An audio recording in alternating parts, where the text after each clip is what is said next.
Good morning, all. Let's get going. So, I guess you had your quiz review yesterday.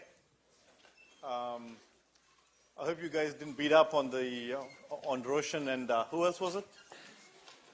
Got too much. As you know, the quiz is tomorrow, and unfortunately, MIT couldn't give us one big room, so we've broken up into 3 rooms, and you will go to your room based on the first letter of your last name. Okay. So today, we shall cover a topic called large signal analysis.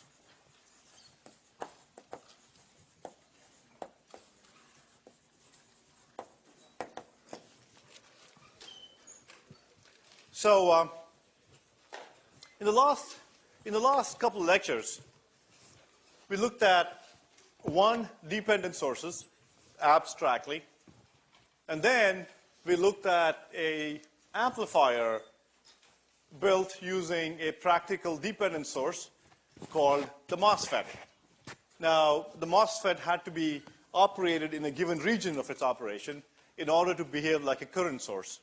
And while it behaved like a current source, you would get amplification out of your amplifier. So that was in the past 2 lectures. What we're going to do today is called large signal analysis. And this is a loaded term. So large signal analysis means something very specific in our business. And I'll describe to you what that is.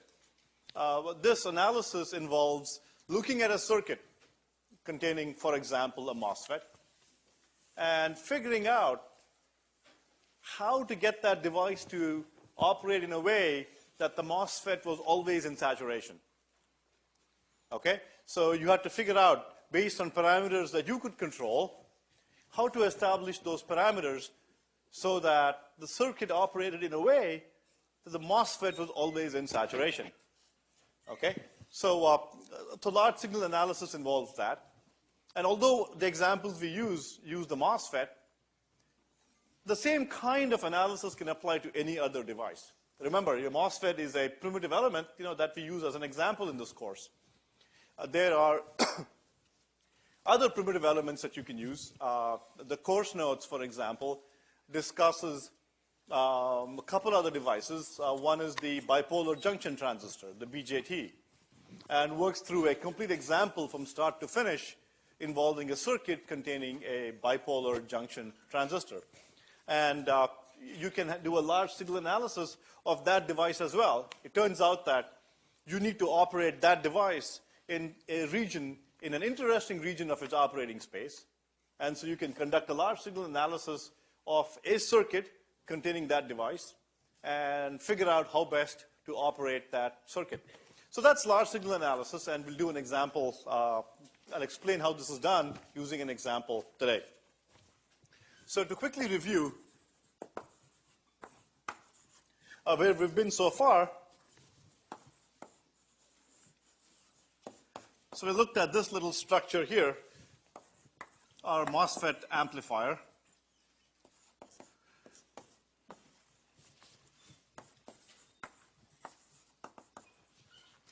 Notice that when I write a voltage at a node, that's a short form for saying that I'm looking at the voltage between the ground node and the node at which the voltage is written down. So V0 here and Vi applied here. This is a very, very, very common circuit that we use.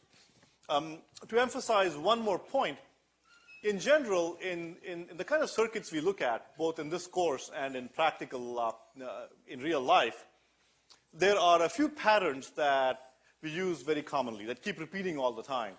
Okay? So very often you don't have to look at every possible, permutation and combination of how things could be connected. This sort of connecting things is very, very, very common. Okay? And you'll see a lot of this, this pattern. And we do the equivalent circuit for this. In the equivalent circuit, we replace the MOSFET with a dependent source. Okay, provided this operated in the saturation region. So I'll just say, while operating under saturation, the circuit, the equivalent circuit would look like this. V naught, Vi, and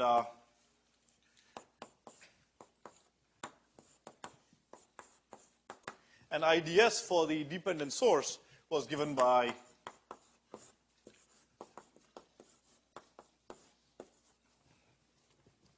all right. So this was an amplifier. Here was the equivalent circuit while this device was in saturation. Okay? And to operate in saturation, I said that certain properties need to be true for the MOSFET. Okay? And there are two properties that need to be true for this to be operating in saturation. One is that its gate to source voltage needs to be greater than VT. So VGS should be, for the MOSFET, should be greater than VT. Okay? And the second one was that the output voltage needed to be greater than the input voltage minus 1 threshold drop. Okay? And this was same as VDS for the MOSFET. This was same as VGS for the MOSFET.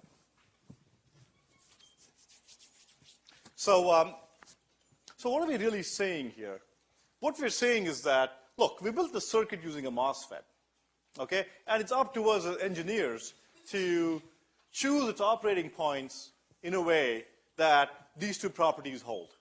Okay, so for example, to make the first condition true, I can promise, I can discipline myself to operate such that Vi is always greater than Vt.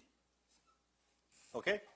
Similarly, I can choose Vs, RL, and Vi in a way that this condition is true, which says that the drain to source voltage across my MOSFET, drain and source, should be greater than Vi minus Vt.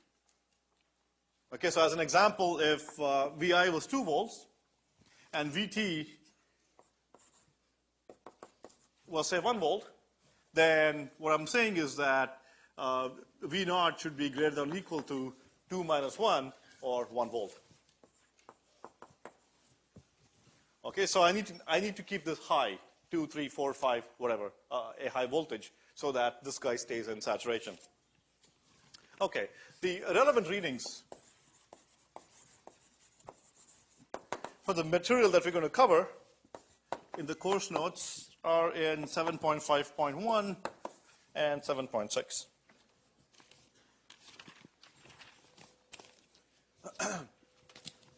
So that's pretty much a review of where we were. We said we could build an amplifier. Its equivalent circuit was shown on the right. And provided that I disciplined myself to operate in the saturation region, or to have the MOSFET operating in the saturation region, then this would work like an amplifier, and all would be good with the world. So today,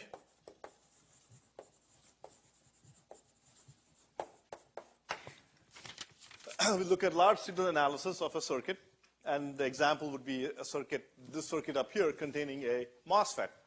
And again, as I mentioned earlier, a large signal analysis is a loaded term in 6002, or for that matter in circuits. And large signal analysis involves 2 steps. Okay? The first step involves writing down the transfer function of your little circuit. So in our case, V naught is the output, Vi is the input. So involves writing down V naught versus Vi. Okay, simply write down the transfer function. In other words, the relationship between the output and the input for that circuit. And in our case, again, we've disciplined ourselves to adhere to the saturation discipline. And the second part of large signal analysis is find out the valid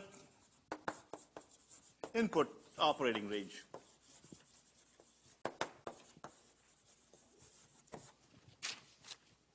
Okay, find out for the given circuit parameters. Let's say I apply a Vs, and I use some value of RL, and I use a given MOSFET which has a given value of Vt. Okay? Now the question then is that what is a valid set of input voltages that would operate the circuit in a way that I would be in saturation? Okay? And so find out the valid input range, and this would give me a corresponding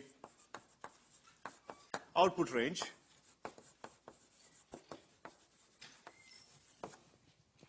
Okay? For saturation operation of the MOSFET. Okay, that's what we will dwell on in the lecture today.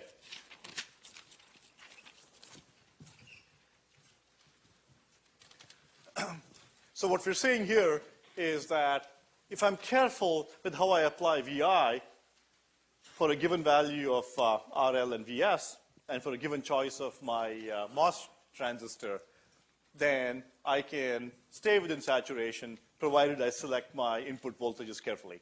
Okay, and the analysis we will go through today will figure out what that range of input voltages is. Okay, and again, I will use this as a motivating example, the MOSFET amplifier. But in general, large signal analysis would apply to any other circuit as well. For example, in recitation, you may learn about other circuits containing a MOSFET. Okay, and you can do a large signal analysis of other circuits containing a MOSFET. Or you might learn about some other devices like the bipolar junction transistor, and you could do the same kind of analysis for that device. Okay, so remember that the MOSFET amplifier here is an example, okay, of, I'm using that as a driving example to explain large signal analysis. Okay, so the first step, as I mentioned earlier, is to get the V0 versus VI. And in general, for some circuit that you build, the output may not even be a voltage. Okay, there are certain circuits where the output might be some kind of a current. Okay, let's say I'm building some kind of a circuit where I'd like the output current, or the current through some edge of the circuit to depend on some input. Okay, in that case, the transfer function would be the output current versus VI. Okay, and if I had an input current here, it would be output current versus input current. You know, whatever the given problem tells you. So this is under the saturation discipline. Okay, and I will not re-derive this for you. You can apply, you know, a good old technique like the analytical method, or you can use the graphical method to get the appropriate answer here. I wanted to point out in a quick aside that why do we care about graphical analysis? Okay, once you have the analytical method, you know, why do you care about the graphical method? Okay, and a student asked me a question after lecture last Thursday, and it occurred to me that, you know, it's not obvious why you need the graphical method. So it turns out that oftentimes you don't have an equation describing the device. Okay, so let's say, for example, I'm a manufacturer. You know, let's say I am, you know, AMD. Okay, as AMD, I sit down and build my semiconductor division builds a MOSFET. Okay, and you know, when you build a MOSFET, your fabrication, you know, your experiments and your fabrication division oftentimes doesn't give you an equation with the MOSFET. Okay, they build something and then you look at it and you experiment with it. You apply various input voltages and you measure currents and output voltages and so on. Okay, and so what you end up getting is a graph that describes the behavior of the MOSFET. And you've seen this in your lab as well. Your 2N, 7000? Was it the 2000? 7000. So your 2N 7000, the MOSFET you use in a lab, also gives you a data sheet. And in that data sheet, you see a bunch of curves. So very often, devices come with data sheets. And when you have a data sheet but no equation, then you can apply the graphical method and solve your circuits. Okay, so in this example, you know, assuming I can apply the analytical method, here was the expression that I had derived for you in the last lecture.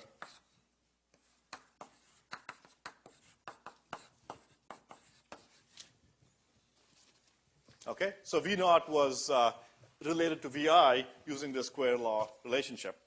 And we can plot and do other fun stuff with this equation. So here's the input voltage VI. That's my VT.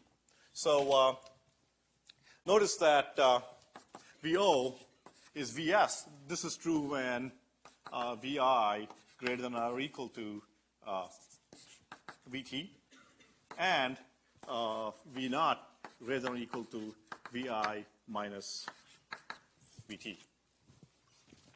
Okay, so these are the constraints of the saturation discipline. And in our particular situation, when Vi was less than Vt, output would simply be Vs. Okay, if Vi is less than Vt, the MOSFET would turn off. Okay, it would switch off, and I would have no current flowing through RL, and Vs would appear at the output. So until Vt, I have Vs, and then following that, I get the square law behavior articulated by this equation, and this was simply Vs minus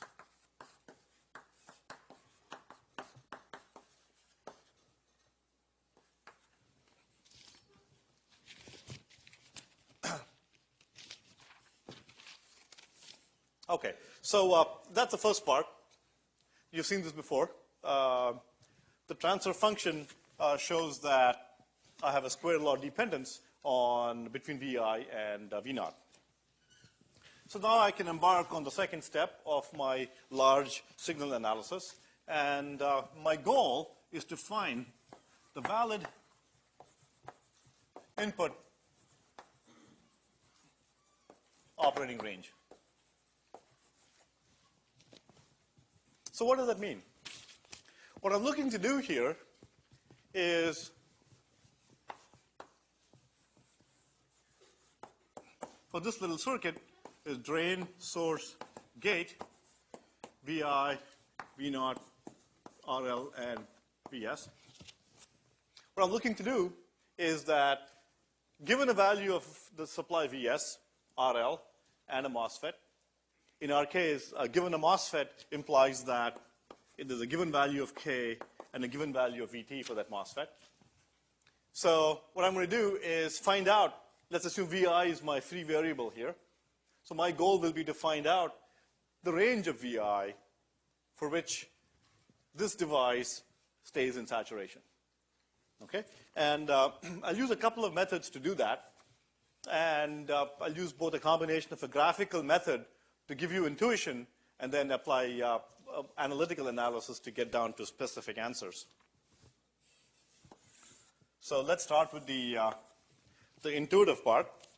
So here's Vi, Vo. I'll use the transfer curve, V0 versus Vi, to help build intuition here.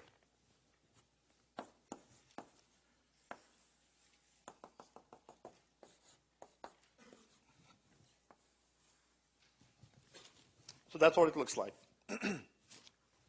So the first step, looking at this graph, we know that this point here, that Vi needs to be greater than Vt to satisfy the first equation. Let me just write down both equations here. So Vi greater than or equal to Vt is one of them, and Vo is greater than Vi minus Vt is the second equation. And just remember that this is the same as VDS, and this is the same as VGS.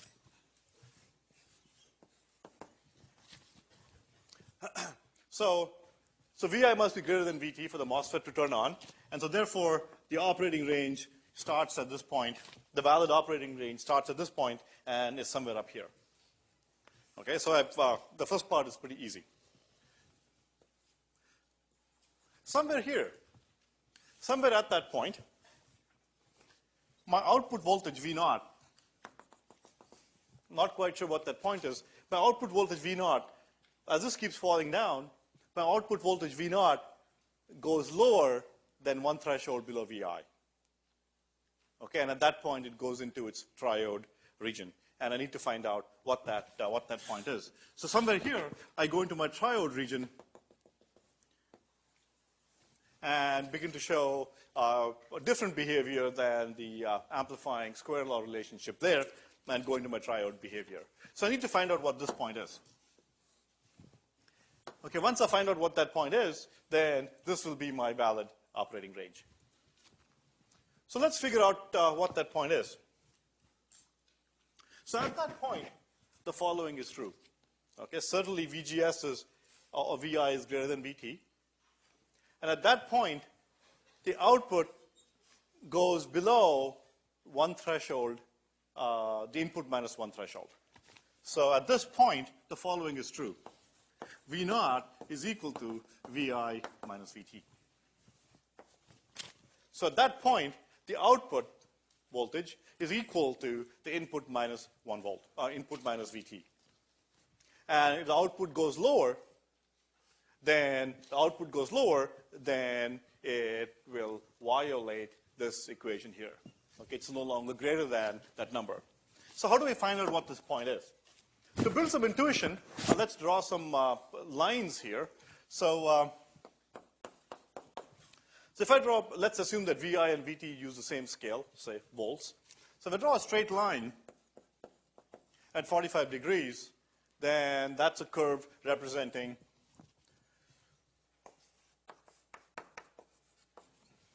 Vi equals V naught. We all know that. No big shakes. So a line at 45 degrees here is the line at which Vi equals V naught. Okay? And if I take that line now, the Vi equals V naught line, and I begin translating it to the right. Okay, so let's take a line here. Let's take a line there. Okay? That line will be simply equal to V naught equals Vi minus Vt. Okay, I've translated that to the right, and so this line is simply V naught equals Vi minus Vt. So this line is a locus of points at which V naught is equal to this value. Okay, this minus Vt shows up as a translation to the right. Okay, so I take my V naught equals Vi line, translate that to the right, and becomes V naught equals Vi minus Vt. Elementary geometry 101 or whatever. Okay? So what do we have here? Above this, we have the condition V naught greater than or equal to Vi minus Vt. And below that, we have V naught less than Vi minus Vt. So if you look at this graph here,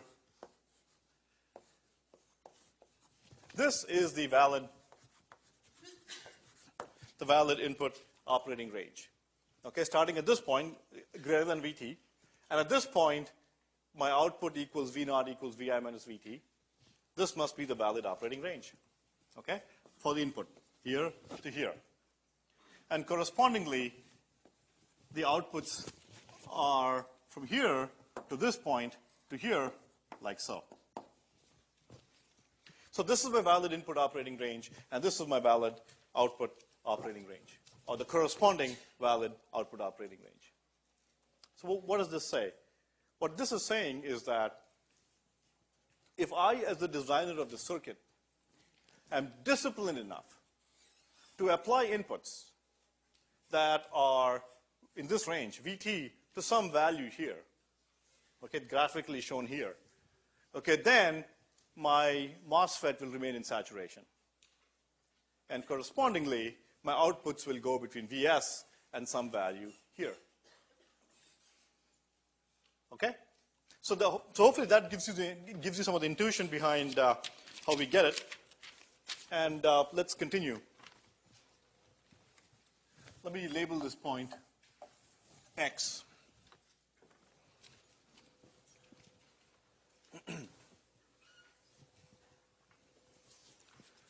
So continuing with 2 to get the valid operating range. So I've shown you intuitively where that point is, but what I'll do next is actually compute that for you. It's a pretty simple computation. Note that point X is the intersection of two curves, VO equals Vi minus Vt, and the second curve is VO equals Vs minus K divided by 2, Vi minus Vt whole squared RL.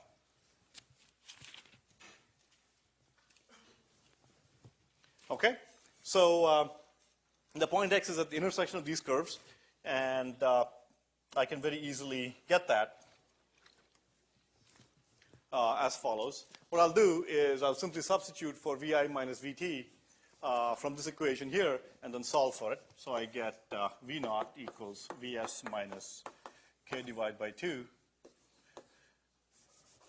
V naught squared RL. Okay, and so this gives me a quadratic in V naught, and I can solve for it pretty easily. And I get for a quadratic ax squared plus bx plus c equals 0. The solution is given by V naught is minus b plus or minus square root of b squared minus 4ac divided by 2a. And so I'm just going to get those numbers here. So the coefficient of V naught, that's b, is a minus 1. Take the positive root because we're up in the positive voltages here. And square root of b squared, that's 1. Minus 4ac, so I get a plus, so I get a plus 4 times k divided by 2 RL. And 2a is simply 2 times k divided by 2 RL. Okay? So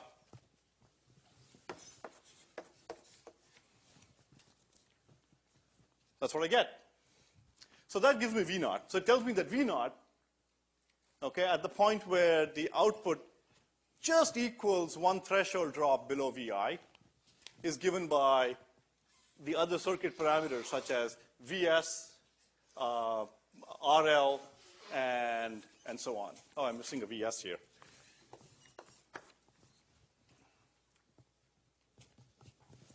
I just I forgot the Vs up here. Okay, so that's my V naught. So what's Vi equal to? Okay, remember that at this point V naught equals Vi minus Vt. Okay, so Vi is simply Vt plus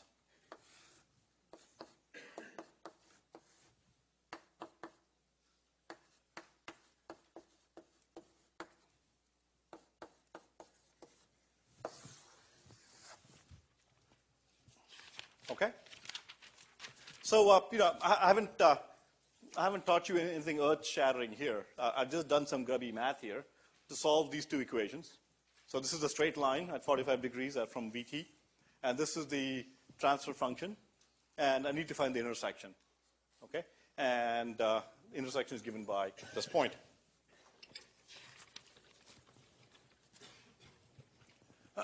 So that point, Vi being Vt plus something, is simply the second dot on the x-axis.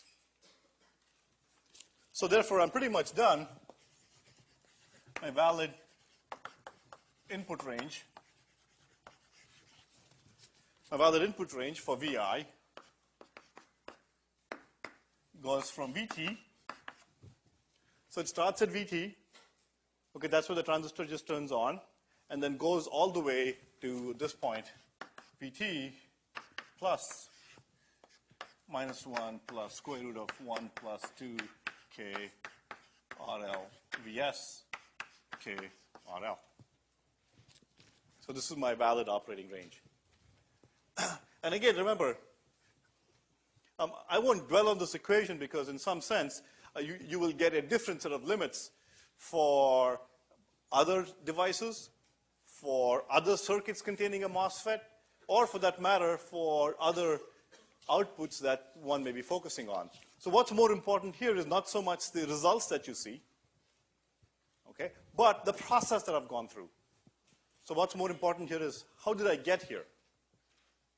Okay, and the way I got here was looked at the graph and said, look, the MOSFET is in saturation in that regime, and I'm finding the bounding points of the regime of saturation operation. Okay, so now as an engineer, I can say that, hey, look, if you build a MOSFET circuit like so, okay, with a given value of RL, a given MOSFET, and a given Vs, then if you limit yourself to operating with input voltages in this range, okay, thou shalt be happy. If you go beyond that range, then you will be violating the saturation discipline. So the corresponding output range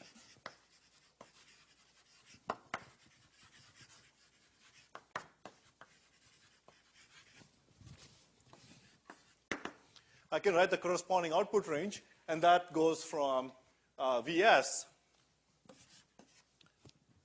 when the input's at Vt, the output's at Vs, and goes from Vs down to the input minus Vt.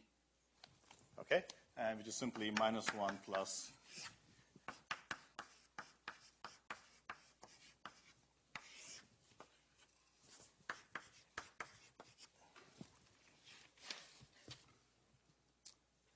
Okay, let me go back and quickly show you a little MOSFET circuit, amplifier circuit, and so you can stare at a real transfer curve yourselves, and indeed convince yourselves that,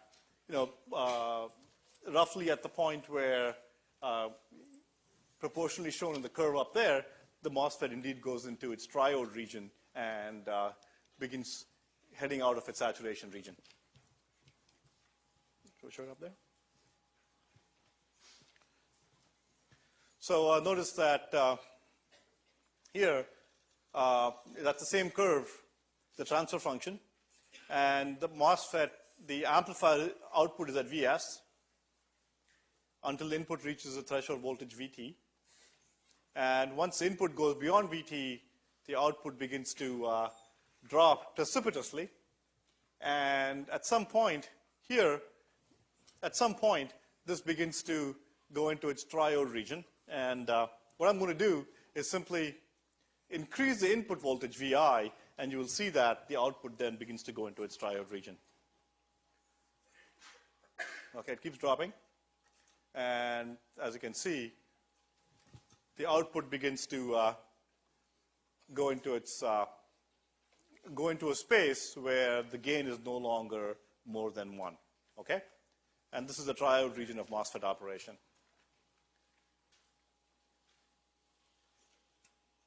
Okay, so the MOSFET's in saturation, things are going great. As I increase my Vi, notice at some point, I begin to go out of my saturation region in the MOSFET, and somewhere here, I go from the saturation region and transition into the triode region, and this value shown here gives you the corresponding input voltage and the output voltage.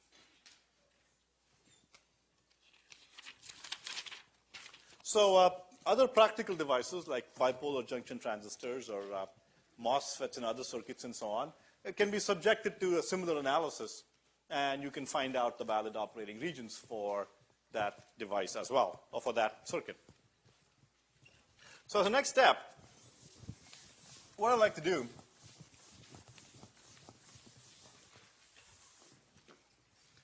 so out here, I began by looking at the transfer function, the V0 versus Vi curve, and use that to drive the intuition behind how we calculated the bounding regions.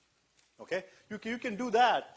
You can do the same kind of analysis intuitively looking at yet another curve or another set of graphs that you are familiar with, and that's a load line characteristic. And it's interesting to get two interpretations, and you can use whichever one you feel comfortable with. So I'll do two alternatively and show you another set of curves that you can use to get that.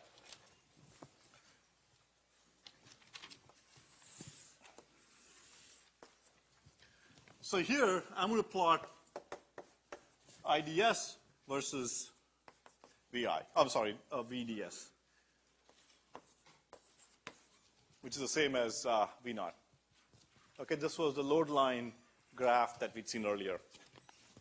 And just for our reference, remember that Vi must be greater than Vt for saturation operation. Similarly, Vo should be greater than or equal to Vi minus Vt for saturation operation. Those are my limits. So the way we got the load line graph was we superimposed the load line equation over the device characteristics. And so let me plot the device characteristics in the saturation region.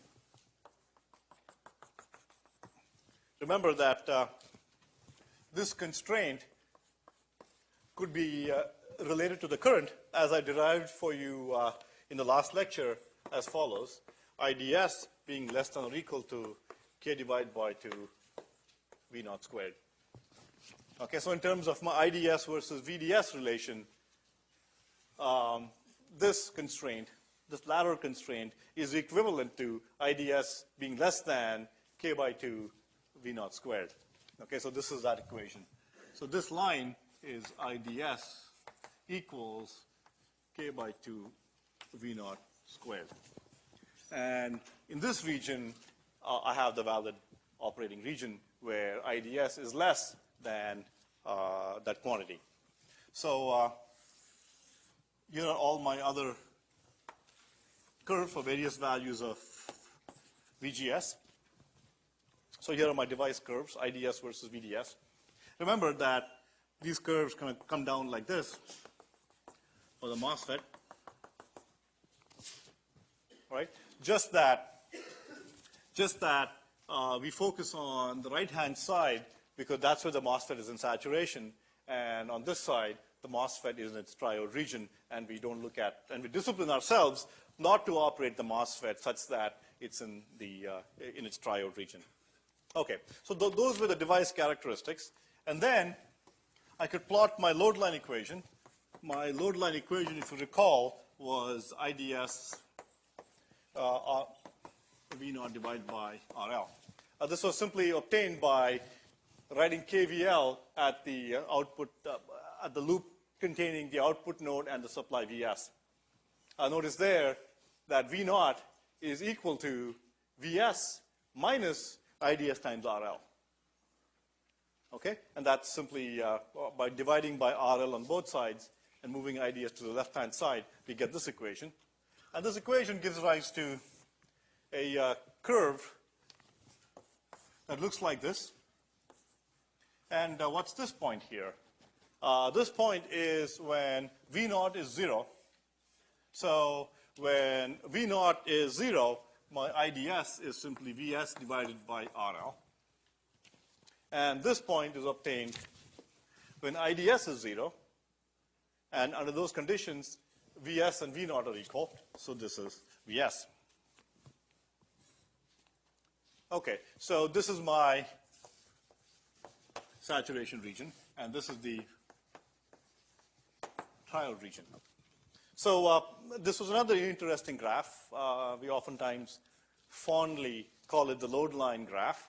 So here's a load line superimposed on the device, the MOSFET device, IDS versus VDS curves for a variety of values of VGS. So by looking at this curve, we can also intuitively determine the valid operating range. Okay, so what are the 2 points here? I'll let you stare at it for a couple seconds yourselves to figure out what 2 points here bound the valid operating range of the MOSFET, or valid operating range of the circuit. Okay? So I'll start. One is this point, because at this point the output is VS. Okay, and VGS has just begun to equal VT. It's one. So think about where the second point is for valid operation. So it's here and somewhere along that load line. Remember, the load line is a constraint that must be met by the output V naught. Okay, it's the constraint imposed by KVL on the output. Okay, so the output is constrained to operate in this regime for various values of VGS. Okay, so as the output keeps going from here all the way here, at some point I exit my saturation region. Okay? And that other point is given by this one. So notice that this is the curve that bounds on the left-hand side of this. The MOSFET is no longer in saturation. It's on the right-hand side, and so therefore this is the valid operating region.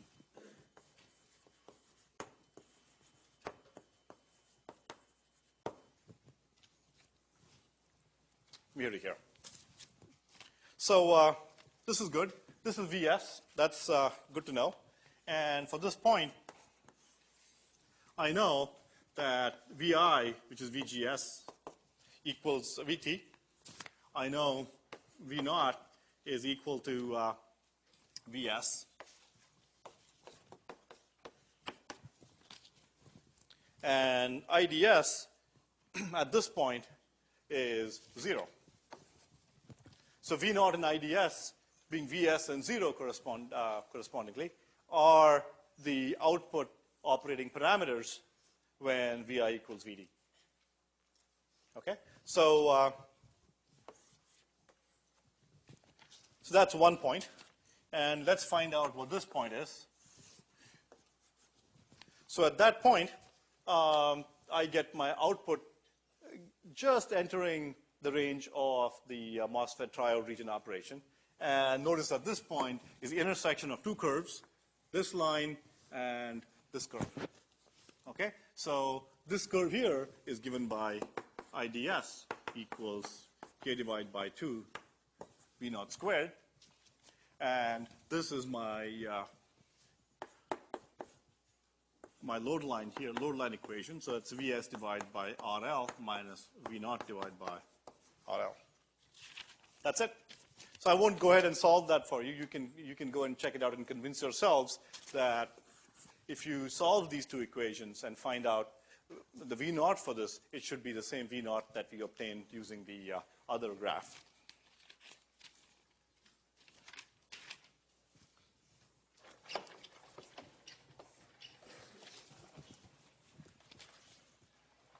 What I've done here, obtaining the valid regions of operation, is now different from what I did here. The two are alternative approaches to getting to the same place. Okay, just that over the years, what I've discovered is that there are one class of people that are output transfer function people, this graph, and there's another set of people that are load line people, okay, that like to think that way. And I've always been a transfer function person myself. And, but some of you may be load line people, and so you can use that to drive your intuition. It's pretty amazing as you get into this business and keep going down the path. It's amazing how some people really intuit or really kind of get the load line thing, and others feel much more comfortable with the transfer function. So, pick whatever you want. Okay. So what we have so far is we've conducted a large signal analysis of a MOSFET amplifier. Okay, it's an analysis of a circuit, and we found two things. One is the transfer function under saturation operation, and we found the valid input operating ranges and the corresponding valid output operating ranges for the circuit. In the last 5 or 6 minutes, let me talk about a couple of other issues. And the first issue is, what we've done so far is intuitively and mathematically shown you what the valid regions are. Okay, now you're thinking, okay, that's fine, but how do I get there? Okay, this region is good. VT through the other point, that's good, but how do I practically get there? How do I make my amplifier operate in that region? Okay, the answer is pretty simple. And let me drive the intuition again using a graph, V naught.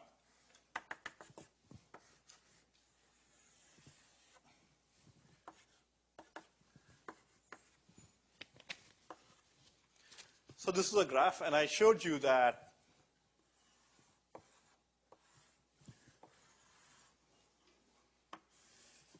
so that was my valid region here. So to take a 45-degree line, find out where it intersects the transfer function, then this is the valid region here. VT through that Corny function that we developed out there. So if I have an input,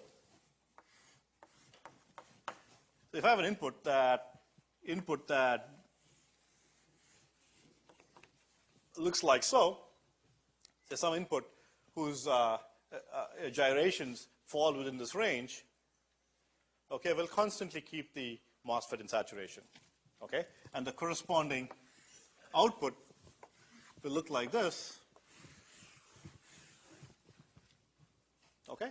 So if my input is in this range, my output will be within this range. Okay? And how do I get my input to be here? So let's have a sinusoid. Okay, let's have a sinusoid that's 1 volt peak to peak or, whatever. How do I get my sinusoid up there? Well, you've learned the trick on how to boost things. Remember boost? So all you have to do is boost up your signal by some value capital VI. Okay? And the way you do that is as follows.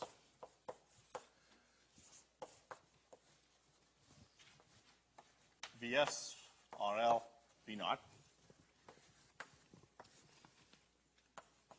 So what you do is you apply a DC offset to your input. You take your sinusoid and boost it up so that all the gyrations of the input are in the valid range. So if this is my input, some VA, then I apply some DC offset capital VI given by this value here and boost up the interesting input. Let's say my interesting input is the VA. Then I boost it up by capital VI so that this guy is always in saturation. Okay? I'd like to show you a little demo now. I'm going to show you an input that is a triangular wave. Okay, and what we'll do is I'll play with a wide variety of offset voltages. So this guy is a triangular wave. Okay, and what I'm going to do is apply a triangular wave, and we'll look at the output and convince ourselves that I get amplification when VI is big enough that the input goes into a valid operating range. And we'll look at a variety of ranges here. Maybe we can put a little larger. Yeah.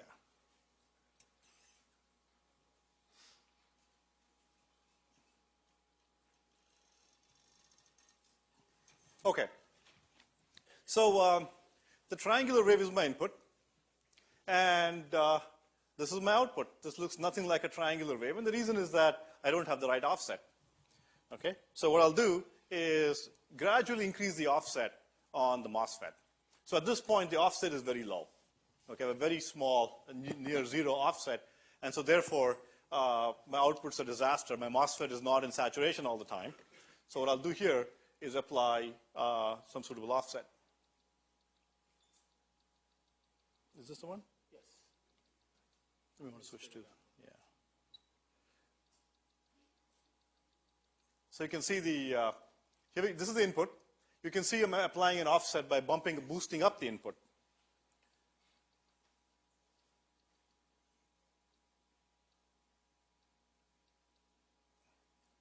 Okay, so I don't have clipping happening at both ends, but I get something, and I get amplification.